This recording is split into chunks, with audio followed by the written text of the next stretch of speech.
নিখিল সবার দিকে তাকালো একবার সরু চোখে, সবগুলোতে উৎসুক হয়ে তাকিয়ে আছে ওর দিকে। নিখিল গম্ভীর কণ্ঠে বলল, কী সমস্যা? আমার মুখে কী দেখছি? সেভাবে টিভি লাগিয়ে রেখেছি নাকি? নাটক সিনেমা চলছে কোনো? নেহা বিরক্তি নিয়ে তাকালো, এতক্ষণ অন্যদিকে তাকিয়েছিল। সবাই ওকে বলেছে এমন ভাব করবি যেন তোর এসবে কোনো ইন্টারেস্ট নাই।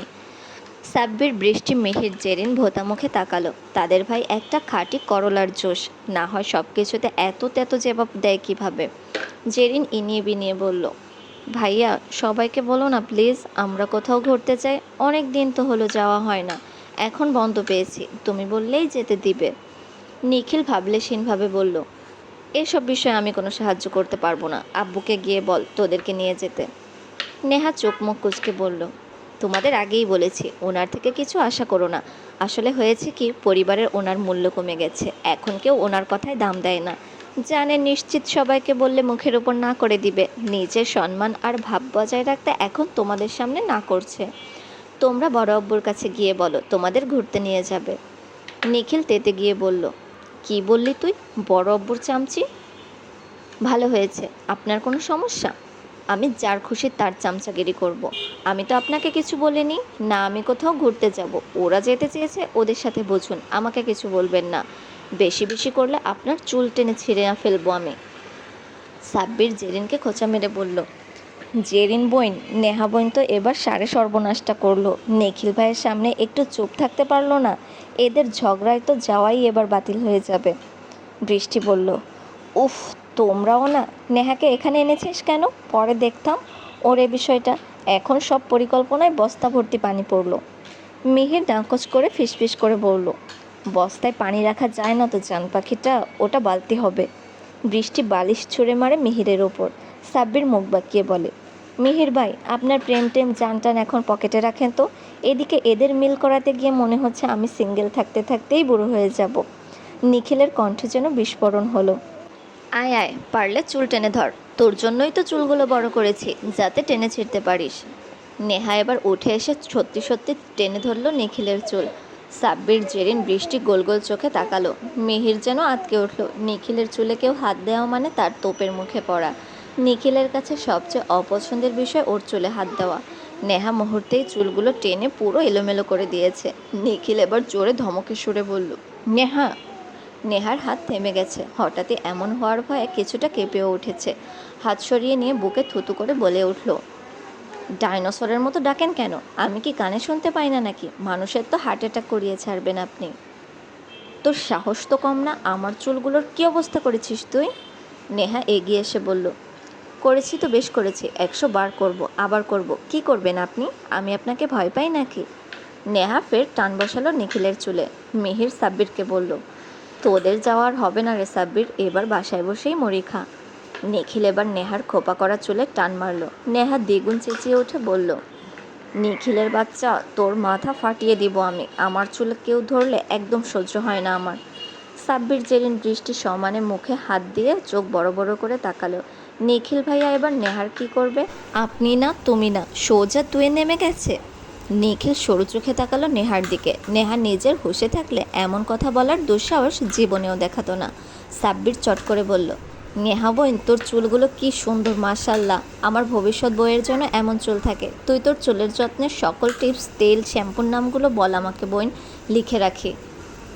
যেদিন গুঁতো মেরে জিজ্ঞেস করে, কিসের মধ্যে কি বলিস? নেহা গদগদ হয়ে বলে, ধন্যা পাতা সাব্বির ভাইয়া, তুমি দেখে প্রশংসা করলে, তুমি সবচেয়ে ভালো ভাইয়া।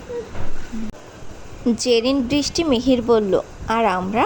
নেহা বলল, আগে প্রশংসা করো, পরে তোমাদেরও ভালো বলবো। নিখিল বিরক্ত নিয়ে বলল, ড্রামাবাজ, ঘুষখোর মহিলা। নেহা নিখিলকে মুখ ভেঙচি কাটল, যাওয়ার জন্য পা বাড়ালো। তখন নিখিল বলল, তোরা সবাই ঘুরতে যেতে চাস, তাই তো? নিয়ে যাব, একটা শর্তে। তিনজনের সমানে মাথা নাড়ালো। রূপ এসে বলল, আমি যাব ভাইয়া। জেরিন বলল, বলো বলো, কী শর্ত? সব শর্তই মেনে চলবো আমরা। নেহা নিখিলের কথা শুনে সিঁড়ির কাছে গিয়ে দাঁড়ায়। কী শর্ত দেয় শোনার জন্য। নিখিল আর চোখে একবার দেখে নেহাকে, থমথমে কণ্ঠে বলে, ওই বাদরটাকে যদি সাথে যাওয়ার জন্য মানাতে পারিস তো নিয়ে যাব। মিহির চোখ ছোট করে তাকালো নিখিলের দিকে, মনে মনে বলল, শালা একটা আস্ত চালবাজ। নিখিল গলা উঁচিয়ে নেহাকে আরও রাগিয়ে দিয়ে বলল, কেউ যদি আমার সাথে যেতে রাজি হয় তো সে একটা ছোচা বিলাই, বেহায়া। নেহা কটমট দৃষ্টিতে তাকালো, রাগে ফুসফুস করে শ্বাস ছাড়ছে। আমাকে দেখে কি মনে হয় মানুষের? কোনো সম্মান নেই নাকি? দুনিয়া উল্টে গেলেও তো আমি আপনার সাথে যাব না। আমি একবারও যাওয়ার কথা বলিনি। কিছু মানুষ পৃথিবীতে আসেই অন্য মানুষের পেছনে লাগার জন্য, অসহ্যকর একেবারে। জেরিন বিরস মুখে বলল, ভাইয়া এটা কি করলে তুমি? নেহা তো প্রথম থেকেই যেতে চায়নি, তার উপর তুমি যা বললে, এখন কি যেতে রাজি হবে? নিয়ে যাবে না বললেই হতো, শর্তও দিয়েছ এমন যেটা কখনো হবে না। সাব্বির, রোগ, বৃষ্টিও মন খারাপ করে চলে যেতে নিল। নিখিল বলে উঠল, তোদের কি মনে হয় নেহা যাবে না? গিয়ে বল একবার, নাচতে নাচতে রেডি হয়ে যাবে। কোনোদিন অপমান গায়ে লেগেছে ওটার? গন্ডারের চামড়া লাগিয়ে রেখেছে, এসব ওর গায়ে লাগে না। বৃষ্টি মিনমিন করে বলে, যদি রাজি না হয়? নিখিলের সোজা সাপটা উত্তর, আমরা সবাই যাব, ও বাড়িতে থাকবে। সাব্বির, জেরিন, বৃষ্টি মুখ চাওয়াচাই করলো। এবার কি হবে? সবার চোখে একই প্রশ্ন। ওদের জন্য যদি নেহা যেতে না পারে তো? ওদেরকে মার একটাও কম দিবে না এই মেয়ে। আর ওরাও তো নেহাকে ছেড়ে যাবে না কোনো দিন। ওরা তিনজন মিলে ছুটলো নেহার ঘরে। আজ রৌফও যাচ্ছে নেহাকে রাজি করাতে। মিহির বাতাস করার ভঙ্গিতে হাত নাড়ালো, নিখিলের দিকে তাকিয়ে বলল, এখানে বড্ড গরম। মানুষজনের কথার ভিতরেও কেমন গরম গরম বাতাস। যে মানুষ বউ ছাড়া 1 ঘন্টা থাকতে পারে না, সে থাকবে 7 দিন। কী দিন আসলো! আল্লাহ, আকাশ ফুটা করে ঠান্ডা ফালাও। নিখিল মিহিরের দিকে তাকিয়ে বলল, তুই কি আমাকে মেন করে কিছু বললি? মিহির আশেপাশে তাকিয়ে বলল, না না, তোর কথা বলবো কার ঘাড়ে কয়টা মাথা রে? তুই তো ভাই সাধু পুরুষ, তোর তো বউ ছাড়াই চলে। আমি বরং বাড়ি যাই, তোদের বাড়িতে সত্যি গরম বেশি লাগছে। নেহা থমথমে মুখে বসে আছে। বৃষ্টি বলে উঠল, এটা কোনো কাজ হলো? তোমরা যা বুদ্ধি করে রেখেছিলে তার উল্টোটাই তো হলো এবার। ভাইয়া বলে দিয়েছে নেহাকে ছাড়াই যাবে। নেহা এবার রেগে বলল, আমাকে নিয়ে যাবে কেন? তোর ভাইয়ের তো গার্লফ্রেন্ডের অভাব নেই। বেটা বদ, মিথ্যা মিথ্যা ডিভোর্সটাকে এবার সত্যি সত্যি বানিয়ে ফেলবো আমি, দেখিস। ওনার ভাব দেখে একদম গা জ্বালা করে আমার। ভালোবাসতে পারবে না, কিন্তু বিয়ে করতে পারবে। এর নামও নিবি না আমার সামনে। যদি 1 সপ্তাহের ভিতর স্বীকার না করে, না ভালোবাসে, আমি চলে যাব বিদেশে। তখন আরেকটা বিয়ে করে নিতে বলিস।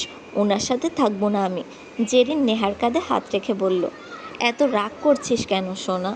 বৃষ্টি বলল, ঝগড়াটা তো লাগিয়েছিস তুই, আর একটু চুপ থাকলেই তো পরিকল্পনা মাফিক হতো সব কিছু। আমিই তো ঝগড়া করি, ঝামেলা করি। আমাকে নিয়ে যেতে বলেছি তোদের? তোরা যা, আমাকে না নিলে শান্তিতে ঘুরতে পারবি। বিরক্ত করার মতো কেউ থাকবে না সেখানে। তোর ভাইও শান্তিতে থাকতে পারবে। আমি এত ছ্যাঁচড়া না, কোনো মানুষের ইচ্ছের বিরুদ্ধেও তার সাথে যাব। তোমরা গিয়ে ঘুরে আসো, যাও। নেহা মুখ ঘুরিয়ে বিছানায় কাঁথামুড়ি দিয়ে শুয়ে পড়ল। রৌপ এসেছিল সবে। নেহার শেষ কথাগুলো শুনেই দৌড়ে গেল নিখিলের ঘরে। বৃষ্টি, সাব্বির, জেরিন বোকার মতো সব শুনে চেয়ে রইল। নেহা যে এখন 1000বার বললেও যাবে না, এটা ওরা ভালো করেই জানে। তার মানে ওদের যাওয়াও বাদ। তিনজন মন খারাপ করে রুম থেকে বেরিয়ে গেল। নিখিল রৌপকে ছুটে আসতে দেখে বলল, কী রে গোয়েন্দা সংস্থার সদস্য, এভাবে ছুটে কী খবর দিতে আসছিস? ওরা যদি একবারও টের পায় ওদের কথা তুই আমার কাছে পাচার করিস, তো তোকে উল্টো ঝুলিয়ে পিটাবে। রৌপ মাসি তাড়ানোর মতো করে বলল, ওরা জানতেই পারবে না। এখন শোনো আসল কাহিনী। বল। নেহা আপু যাবে না। বাকি তিনজনও মুখ ফুলিয়ে বসে আছে। নেহা আপু বলেছে তোমরা একা একা যাওয়ার জন্য, আপু যাবে না। ও, যা, সবগুলোকে ডেকে নিয়ে আয়, শুধু নেহাকে ডাকবি না। রৌপ মাথা দুলিয়ে আবার ছুটল। বৃষ্টির রুমে বসেছিল ওরা, এখনই খেতে যাওয়ার কথা। তখনই রৌপ এসে বলল, ভাইয়া তোমাদের যেতে বলেছে। জেরিন এগিয়ে গিয়ে বলল, ভাইয়া আমাদের ডেকেছ? নিখিল ল্যাপটপ থেকে মুখ না সরিয়েই বলল, ভিতরে আয়। তিনজন গুটি গুটি পায়ে ঢুকলো ভিতরে। নিখিল আবার বলল, কালকে ভোরে বের হব আমরা, যা গিয়ে ব্যাগ গুছিয়ে ফেল, সাজেক যাব। তিনজনের খুশিতে লাফিয়ে ওঠার কথা হলেও ওরা মাথা নিচের দিকে দিয়ে রেখেছে। সাব্বির মিনমিন করে বলল, আমরা কেউ যেতে চাই না ভাইয়া। নিখিল সরু চোখে তাকালো, কেন? তখন তো খুব করে লাফাচ্ছিলে, এখন নিয়ে যেতে চাচ্ছি আর যাবি না বলছিস? হ্যাঁ ভাইয়া, আমরা কেউ যাব না। নেহা না গেলে যাব না, তুমি একা যাও। নিখিল শান্ত কণ্ঠে বলল, নেহাও যাবে, ওর চিন্তা তোদের করতে হবে না। গিয়ে ব্যাগ গোছা। ভোরের আগে যাওয়ার বিষয়ে নেহার সাথে কেউ কোনো ধরনের কথা বলবি না। রাতের বেলা খাবার টেবিলে নেহা এসেছে, তবে কারোর সাথে কথা বলছে না। বৃষ্টির দিকে এমনভাবে তাকাচ্ছে যেন ওরই সব দোষ। বৃষ্টি কাচুমাচু হয়ে খেয়ে চলেছে। শাহ আলম চৌধুরী নেহার দিকে তাকিয়ে বললেন, মন খারাপ আমার নেহা মায়ের? ঘরের ভিতর যে একটা বড়সড় গাধা আছে, ওটা কি তোমাকে কিছু বলেছে মা? নেহা যেন মোক্ষম সুযোগ পেয়েছে, এক দমে মাথা উপর নিচ করলো। শাহ আলম চৌধুরী কর্কশ কণ্ঠ, কি করেছে বল আমাকে, একেবারে সিধে করে দিব। আমাকে দিনের ভেতর যতবার সামনে পায় ততবারই বকা দেয় বড় আব্বু। চোখগুলোকে বড় বড় করে তাকায় যেন টুপ করে গিলে খেয়ে ফেলবে। আমার মতো একটা ছোট মানুষের প্রতি এত রাগ দেখায়? ওনার সামনেই তো যাই না আমি, পায়ের উপর পাড়া দিয়ে ঝগড়া করতে আসে। যদি বলি বড়দের কাছে গিয়ে বিচার দিব, উল্টো শাসিয়ে বলে তোর কথা কেউ বিশ্বাসই করবে না। আজকে সন্ধ্যায়ও বকা দিয়েছে। সাব্বির মনে মনে বলতেছে, আর কিছু কইস না বোন, চুল টানাটানির কথা সবার সামনে বললে কি একটা অবস্থা হবে। জেরিন বৃষ্টির চোখ রসগোল্লার মতো করে তাকিয়ে আছে। নিখিল নিজেও অবাকের শেষ সীমানায়, সুযোগ বুঝে ফাঁসিয়ে দিয়েছে। কি জালিয়াত মেয়ে! এরকম একটা বউ নিয়ে সারা জীবন কাটাবে কী করে ভেবেই হতাশ হয় নিখিল। শাহ আলম চৌধুরী নেহাকে সান্ত্বনা দিয়ে বলল, আহা লক্ষ্মী মা আমার, এভাবে মন খারাপ করে না। চলেই তো যাবে আর কয়েকটা দিন, একটু সহ্য করে নাও। একটা দামড়া ছেলেকে তো আর কিছু বলতে পারি না, বড় হয়েছে কিন্তু মানুষ হয়নি। গৃহিণীরা মুখ দেখাদেখি করলো। খাবার টেবিলে এরা শুরু হয়ে যায় প্রতিদিন। এদিকে ছেলের বউ আর ছেলের বাপ মিলে ছেলের বিরুদ্ধে লেগেছে। নিখিল দাঁত কিরমির করে বলল, যাওয়াচ্ছি তোকে কোথাও, মেরে হাত পা ভেঙে ঘরে বসিয়ে রাখবো। বেশি ওরার সব ঘুচিয়ে দিব বলে রাখলাম।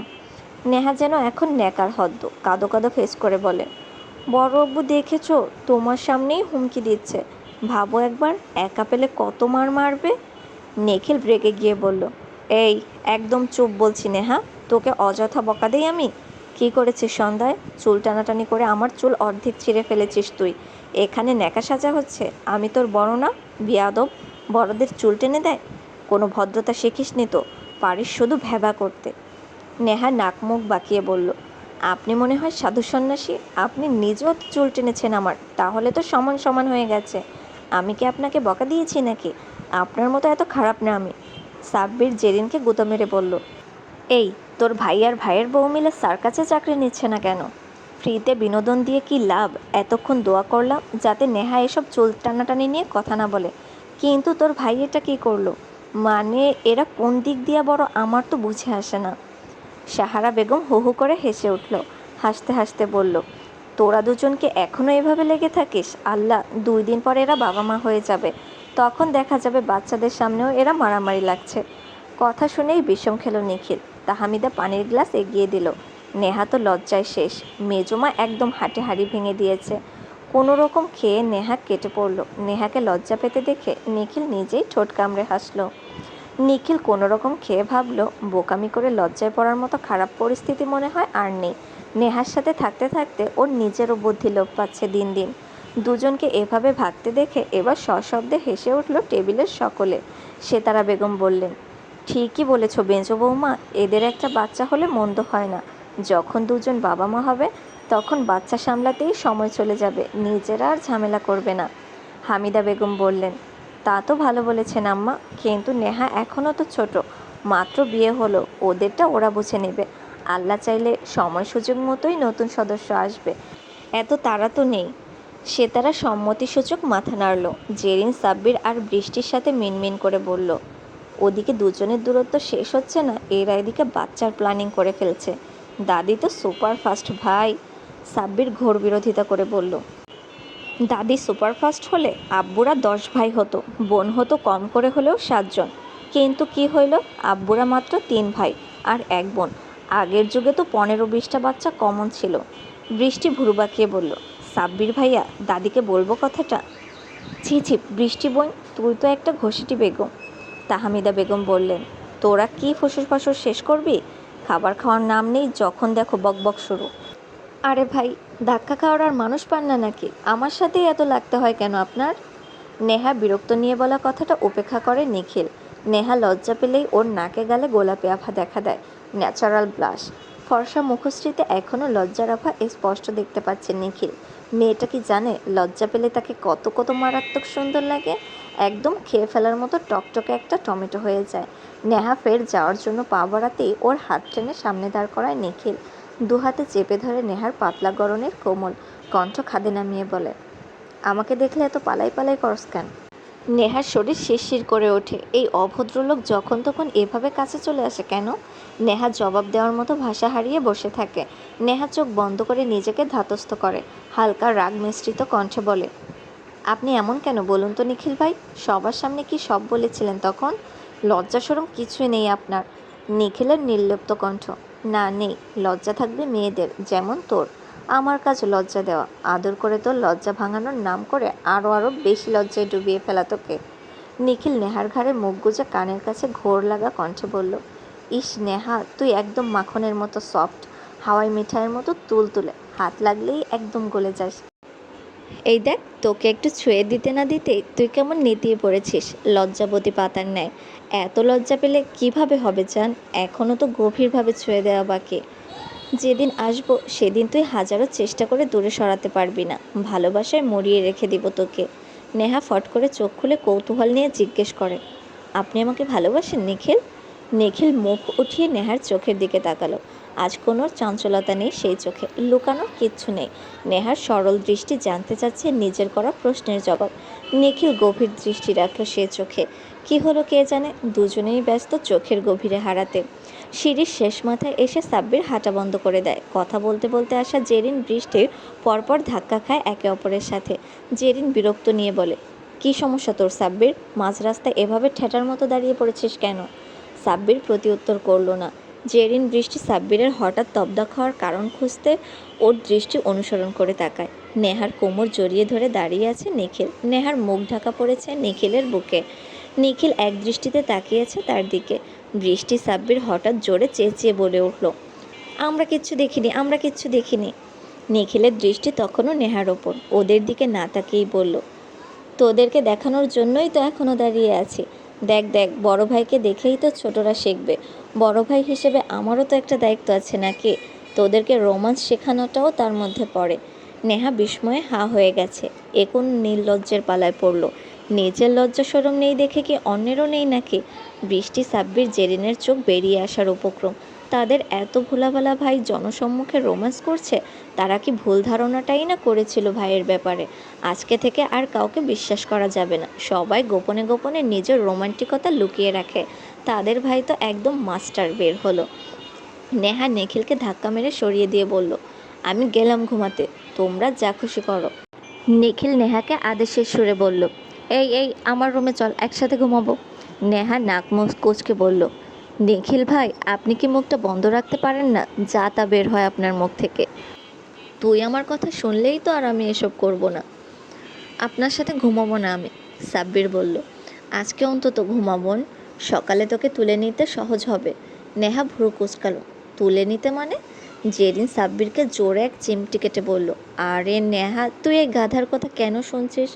আসলে বিয়ের পর তো একসাথে থাকতে হয়, তাই। বৃষ্টি বলল, হ্যাঁ হ্যাঁ, মা আর ছোটো মা যদি জানে তুই ভাইয়ার রুমে না থেকে আলাদা থাকিস, তখন তোকে আস্ত রাখবে না। তাই ভালোই ভালোই ভাইয়ার সাথে গিয়ে ঘুমা। নিখিলের মধ্যে নেহাকে কোলে তুলে নিল, সবার উদ্দেশ্যে বলল, আমি আমার বউ নিয়ে গেলাম, তোরাও গিয়ে ঘুমা। নেহা নিখিলের পিঠে কিল ঘুষি যা পেরেছে মেরেছে, কোনো মতেই নামায়নি নিখিল। নেহা সবার দিকে কটমট চোখে তাকিয়েছে। একবার পাই তো তোদের, দেখাবো মজা। ওরা চলে যেতেই জেরিন সাব্বিরকে একটা মেরেছে পিঠে। শালা, আর একটু হলেই তো দিয়েছিলি সব কিছুতে পানি ফেলে। সাব্বির পিঠে হাত বুলিয়ে বলল, আরে খুশিতে মুখ ফুসকে বেরিয়ে গেছে। বৃষ্টি নিরস গলায় বলল, হ্যাঁ, এখানে তো হামসাকাল মুভি ছেড়ে দিয়েছিল কেউ, যার জন্য তুমি খুশিতে উত্তেজনা একদম ফেটে পড়েছিলে। চলো তো আপু, এখন ঘুমাই, ভোরে না উঠতে পারলে ভাইয়ার রেখে চলে যাবে।